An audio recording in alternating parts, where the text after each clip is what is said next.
कुणाल जिंदाल, इनका सवाल है कि डार्विन की थियरी कल जाकर भविष्य में गलत सिद्ध हो सकती है या नहीं। आपने बहुत अच्छा सवाल पूछा।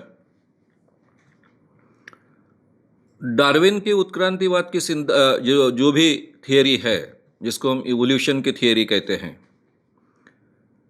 ये थियरी सैकड़ों सालों में प्रूव हुई थियरी है। यानी डार्विन ने बहुत ही विस्तार से इसका अभ्यास किया। वो खुद बहुत धार्मिक आस्था रखने वाला व्यक्ति था। जो फाइंडिंग्स उसे मिल रहे थे, उस पर उसी का विश्वास नहीं बैठ रहा था। उसे लग रहा था कि यह कैसे पॉसिबल है। उसके बाद में उसने ग्रंथ लिखा। यह ग्रंथ लिखने के बाद भी 10 साल तक उसको प्रसिद्ध नहीं किया। जब वो आश्वस्त हुआ कि इसके बिना दूसरा कुछ मतलब निकल ही नहीं सकता है, जो कुछ खोज मैंने की है, जो कुछ जानकारी मैंने प्राप्त की है, पृथ्वी के अलग अलग हिस्सों से प्राप्त की है, उसके आधार पर इसी बात को मुझे रखना होगा। इसके बारे में जब पूरी तरह से वो आश्वस्त हुआ, उसके बाद में लिखने के बाद में 10 साल बाद उसका वो ग्रंथ प्रसिद्ध हुआ।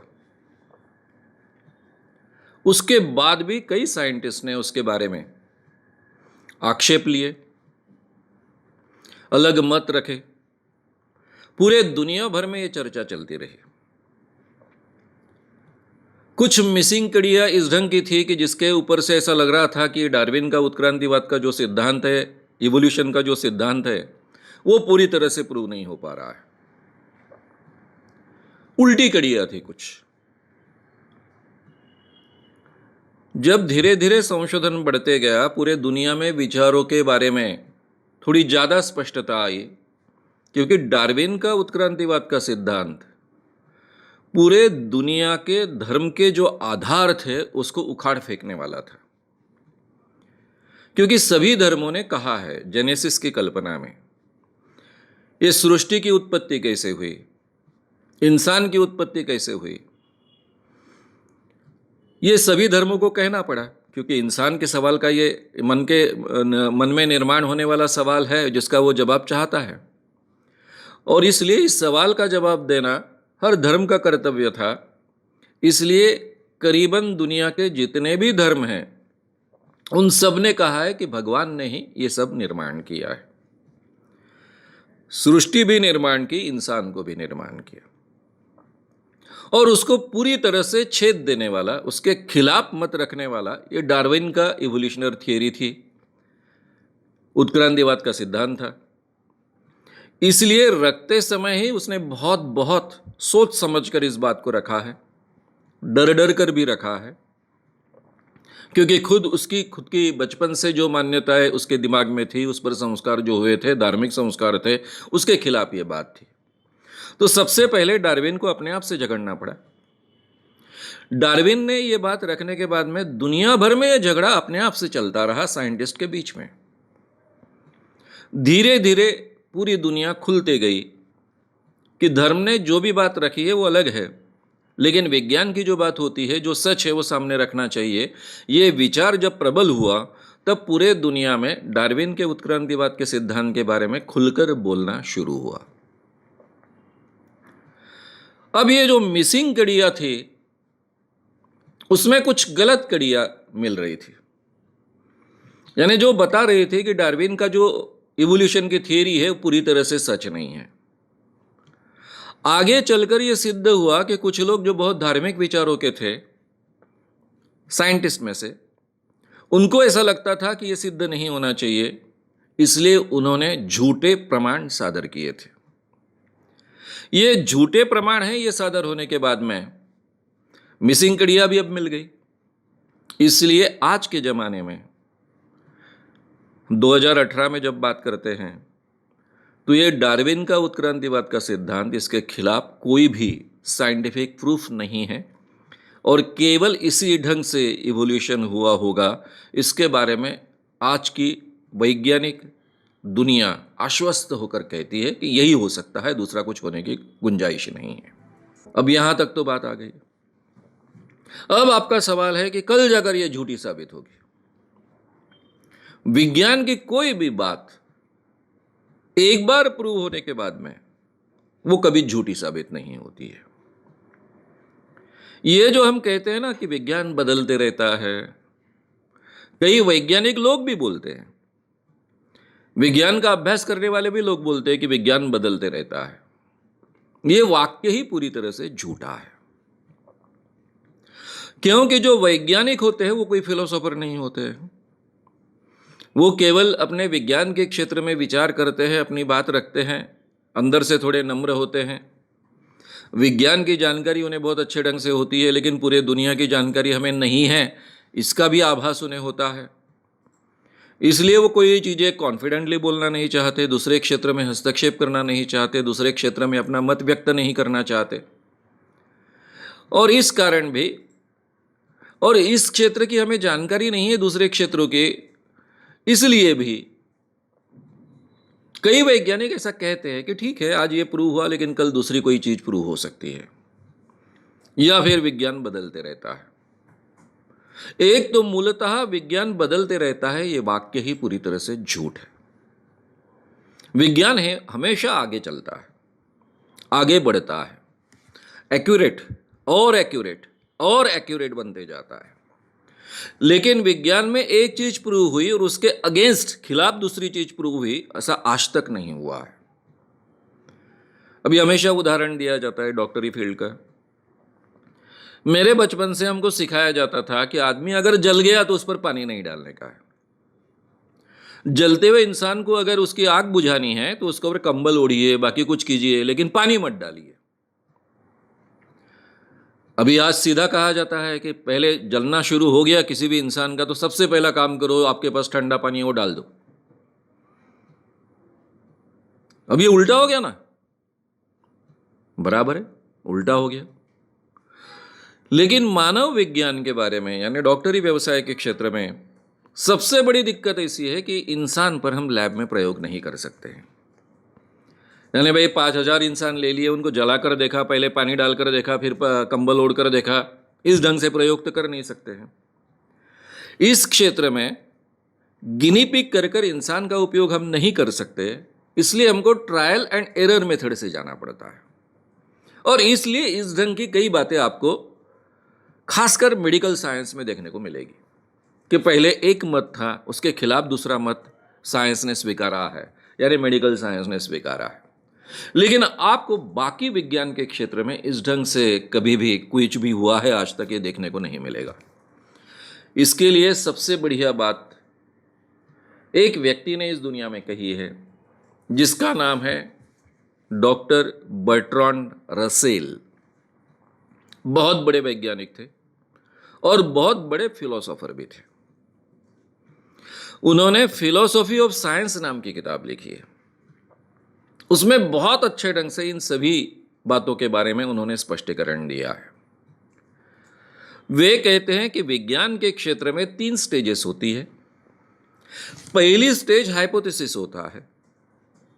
हाइपोथेसिस कुछ भी हो सकता है, यानी यूरोप में ऐसी बात थी कि गधे अगर मरते थे तो डोंकीज को, गधों को तुरंत नष्ट कर दिया नहीं जाता था, क्योंकि उनको त्याज्य माना गया था। लेकिन अगर घोड़ा मरता है, गाय मरती है, बैल मरता है, तो इनके शरीर का तुरंत उपयोग किया जाता था। यानी पूरे यूरोप में कई जगह पर डोंकीज मरे हुए हैं, लेकिन बाकी कोई जानवर मरा हुआ नहीं है। तो वैज्ञानिकों ने देखा कि डोंकीज के शरीर में से कीड़े पैदा होते हैं। तो उन्होंने हाइपोथेसिस रखा कि डोंकी के शरीर में से कीड़े पैदा होते हैं। हालांकि डोंकी के शरीर में से कीड़े नहीं पैदा होते। कोई भी प्राणी अगर रहेगा, वो सड़ने लगेगा तो उसमें से कीड़े होंगे, और कीड़े उसके शरीर में से पैदा नहीं होते। तो आसपास के वातावरण में से घुस जाते हैं और वहां बढ़ते हैं, क्योंकि उनको पोषण मिलता है। ये आगे चलकर प्रूव हुआ, लेकिन शुरुआत में हाइपोथेसिस क्या रखा गया? ये रखा गया कि डोंकी के शरीर में से कीड़े पैदा होते हैं। तो हाइपोथेसिस के स्टेज पर कुछ भी रखा जा सकता है, वो आधार होता है आगे के संशोधन के लिए, अनुसंधान के लिए। उसमें बदलाव हो सकता है। एक बार हाइपोथेसिस बार बार जब प्रूव होता है तो फिर उसके आधार पर थियरी रखी जाती है। और एक बार थियरी रखी गई, उस थियरी को पूरे दुनिया में बार बार जांचा जाता है। और जब इस थियरी के खिलाफ कोई दूसरा प्रूफ नहीं मिलता है, इसके खिलाफ कोई बात सामने नहीं आती है, इसके अलावा दूसरी कोई थियरी रखी नहीं जा सकती है, ऐसी सिचुएशन होती है संशोधन के आधार पर, अनुसंधान के आधार पर, तब उसको प्रूव्ड थियरी कहा जाता है। और जब उसको प्रूव्ड थियरी कहा जाता है, उसमें कोई भी परिवर्तन नहीं हो सकता। और यहां रसेल कहते हैं, बर्ट्रांड रसेल कहते हैं कि आम इंसान के लिए, हर व्यक्ति के लिए ये जो प्रूव्ड थियरी है उसको ही साइंस मानना चाहिए, क्योंकि उनके दायरे में साइंस यानी प्रूव्ड थियरी होती है। ये जो हाइपोथेसिस की स्टेज है, थियरी रखने की स्टेज है, ये केवल साइंटिस्ट के लिए है, उनके अभ्यास के लिए है, उनके संशोधन और अनुसंधान के लिए है। आम आदमी के लिए प्रूव्ड थियरी यानी विज्ञान है। डार्विन का उत्क्रांतिवाद का सिद्धांत ये प्रूव्ड थियरी है। अब इसमें हम दूसरी भी बात देखेंगे, पार्ट सेकंड। डार्विन का उत्क्रांतिवाद का सिद्धांत केवल विज्ञान तक सीमित नहीं रहा। इसका सबसे बड़ा महत्व का बात, इसकी सबसे बड़ी महत्व की बात अगर मैं आपसे कहूं, इसके पहले ब्रूनो ने अपने मत रखे, पृथ्वी गोल है और वो सूरज के इर्द गिर्द घूमती है। फिर कोपरनिकस ने रखे। दोनों को बहुत तकलीफ दी चर्चेस ने। ब्रूनो को तो जलाकर मारा डाला गया, कोपरनिकस के हाल हाल कर उसको मारा गया। उसके बाद में गैलीलियो ने मत रखा। गैलीलियो ने और आगे चलकर मत रखा कि पृथ्वी खुद के इर्द गिर्द भी घूमती है, गोल है, और सूरज के इर्द गिर्द घूमती है। गैलीलियो को लगा था कि ये जो मत मैंने रखा है, ये अगर मैं प्रसिद्ध करूंगा, उन्होंने भी ऐसा ही किया कि 10 साल तक अपना ग्रंथ प्रसिद्ध नहीं किया, जिसमें यह मत उन्होंने बहुत ही विस्तार से रखा था, क्योंकि उनको डर था कि जैसा ब्रूनो का हुआ, जैसा कोपरनिकस का हुआ, वैसा मेरा होगा और कोई दुनिया ये मेरा मत नहीं स्वीकारेगी। लेकिन उन्हीं का मित्र जो उनके साथ में स्कूल में पढ़ता था, जो भी गुरुकुल रहते थे उन दिनों में, उनमें पढ़ता था, वो वेटिकन सिटी का पोप बना, यानी धार्मिक क्षेत्र का सबसे बड़ा अधिकारी व्यक्ति बना। उनको लगा कि जो शिक्षा मैंने प्राप्त की है वही शिक्षा मेरे मित्र ने प्राप्त की है, वो अभी वेटिकन सिटी का प्रमुख है, तो अभी मुझे मेरा मत व्यक्त करना चाहिए। शायद मेरा मित्र वहां पर होने के कारण मुझ पर, जैसा कोपरनिकस पर या ब्रूनो पर एक्शन ली गई, वैसी एक्शन मुझ पर नहीं ली जाएगी। और उसने 10 सालों तक जो अपना ग्रंथ प्रसिद्ध नहीं किया था वो प्रसिद्ध किया, जिसमें यह मत व्यक्त किया गया। लेकिन कोई भी पोप दुनिया में किसी का मित्र नहीं होता है। धार्मिक आदमी किसी का मित्र नहीं हो सकता है। नेचुरली पोप ने एक्शन ली, गैलीलियो को माफी मांगनी पड़ी, लिखकर देना पड़ा कि इस दुनिया में मैंने जो कहा था कि सूरज के इर्द गिर्द पृथ्वी घूमती है, ये बात गलत है। पृथ्वी जियोसेंट्रिक है और उसके इर्द गिर्द सभी घूमते हैं, सूरज भी उसके इर्द गिर्द घूमता है। ये बात उसने बाकायदा लिख कर दी। लिख कर देने के बावजूद उसको रखा गया, यानी जेल में नहीं था, लेकिन वो नजर कैद में था। उसका घूमना फिरना सभी रोक दिया गया। बूढ़ा व्यक्ति था, इतना असहाय बना अपने जीवन के आखिरी दिनों में, उसी में उसकी मृत्यु हो गई। यानी डायरेक्टली चर्च ने उसको नहीं मारा ऐसा कह सकते हैं, लेकिन इस ढंग से उनको रखा गया कि वो मरे। अभी ये कुछ ही 200 साल पहले हो चुका था। उसके बाद में डार्विन का उत्क्रांतिवाद का सिद्धांत आया। डार्विन को यही डर था कि जो हाल कोपरनिकस के हुए हैं, ब्रूनो के हुए हैं, आगे चलकर गैलीलियो के, जो गणित के बारे में बहुत ही परफेक्ट है, जिन्होंने पहली बार टेलीस्कोप दुनिया को दी है, दूरबीन दुनिया को दी है, गणितज्ञ कर कर, खगोल शास्त्री कर कर, जिनका नाम बहुत बड़ा साइंटिस्ट करके माना जाता है, ऐसे गैलीलियो के भी ये हाल हो गए। इसलिए डार्विन बहुत डर रहा था। 10 साल के बाद उसने अपनी बातें दुनिया के सामने रखी। लेकिन तब तक पूरे यूरोप को विज्ञान के इतने फायदे मिल चुके थे, इतने फायदे मिल चुके थे, इतने फायदे मिल चुके थे, और विज्ञान कोई केवल लैब तक सीमित नहीं रहा था, यूनिवर्सिटीज तक सीमित नहीं रहा था। विज्ञान लोगों के घर घर में घुस चुका था। केवल इतना ही नहीं, तो विज्ञान के संशोधन करने वाले लोग भी आम आदमी थे। कई कोई लोहे का काम करने वाला व्यक्ति कोई तो भी ढूंढ लेता है, कोई कारपेंटर है वो कोई तो भी ढूंढ लेता है। यानी विज्ञान केवल विद्वान लोगों तक, यानी बुद्धिमान लोगों तक या फिर यूनिवर्सिटी के लोगों तक ही सीमित रहने वाली बात नहीं रही, लैब तक बात नहीं रही, वो घर घर में घुस गई, संशोधन के स्तर पर भी और उसके फायदे मिलने के स्तर पर भी। इसका परिणाम ऐसा हुआ था कि चर्च ने ये भूमिका लेनी शुरू कर दी थी कि वो विज्ञान का क्षेत्र अलग है और हमारा धार्मिक क्षेत्र अलग है, और इसका फायदा डार्विन को मिला। डार्विन ने जो मत रखे वो इतने क्रांतिकारक थे, विज्ञान का ये अनुसंधान इतना क्रांतिकारक था कि पूरे जेनेसिस की कल्पना ही उसने पूरे धर्मों की उखाड़ कर फेंकी थी, कोई भी अपवाद नहीं था उसको। अब जेनेसिस झूठा है यानी धर्म झूठा हो गया, क्योंकि धर्म का हर शब्द प्रमाण होता है। धर्म में जो बातें कही गई वो 100% सही होती है, ऐसा दुनिया मानती थी, धार्मिक लोग मानते थे। और जेनेसिस की कल्पना पूरी तरह से झूठ। तो नेचुरली पूरे के पूरे धर्म खिलाफ हो जाएंगे, इसकी जानकारी तो थी डार्विन को। लेकिन किसी चर्च ने डार्विन को तकलीफ नहीं दी, पूरे दुनिया में उसको कभी चर्च के द्वारा तकलीफ नहीं हुई। उसका कारण चर्च ने अपने आप को 200 सालों में बदल लिया था। लेकिन लड़ाई तो चलते रही, और ये 20वीं शताब्दी तक चलते रही। अमेरिका में एक बहुत बड़ी केस हुई है, क्योंकि डार्विन का उत्क्रांतिवाद का सिद्धांत स्कूलों में सिखाना नहीं सिखाना, इसके बारे में काफी बहस चली। इवोल्यूशन की थियरी सिखानी है नहीं सिखानी है। अब ये बात जब आई, तब तक तो डार्विन की इवोल्यूशन की थियरी करीबन प्रूफफुल, यानी जिसको हम कह सकते हैं कि पूरी तरह से सिद्ध हो चुकी थी, उसमें कोई मिसिंग कड़ी अभी बची नहीं थी। इस अवस्था में अमेरिका के एक प्रांत के माता पिता कोर्ट में गए। उनका कहना था कि हमारे बच्चे जिस स्कूल में पढ़ रहे हैं उस स्कूल में डार्विन की उत्क्रांतिवाद की यानी इवोल्यूशन की थियरी सिखाई नहीं जाती है, जबकि वो करिकुलम का हिस्सा भी है, इसके बावजूद नहीं सिखाई जाती है। लंबी फाइट चली। पूरे दुनिया में काफी स्कूल कॉलेजेस चर्च के अंडर होते हैं। ये जो स्कूल की फाइट चल रही थी वो भी चर्च के अंडर था।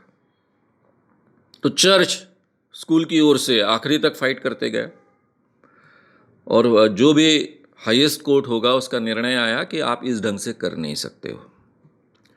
विज्ञान की जो बातें हैं, जो सही बातें कर कर सिद्ध हो चुकी है, वो आपको विज्ञान की सिद्ध हो चुकी सही बातें हैं ऐसा सिखाना ही पड़ेगा। हाँ, बाइबल में क्या मत है ये आप रख सकते हो, लेकिन वो बाइबल का मत है, हमारे धर्म का मत है, हमारे धर्म ग्रंथ में जेनेसिस की कल्पना ऐसी ऐसी कही गई है, इस ढंग से आप बताइए। डार्विन का उत्क्रांतिवाद का सिद्धांत झूठा है और हमारा सच है, इस ढंग से आप बात को मत रखिए। इतने स्पष्ट आदेश अमेरिकन कोर्ट ने दिए, और मुझे लगता है ये बहुत बड़ी लड़ाई थी आज के ज़माने की।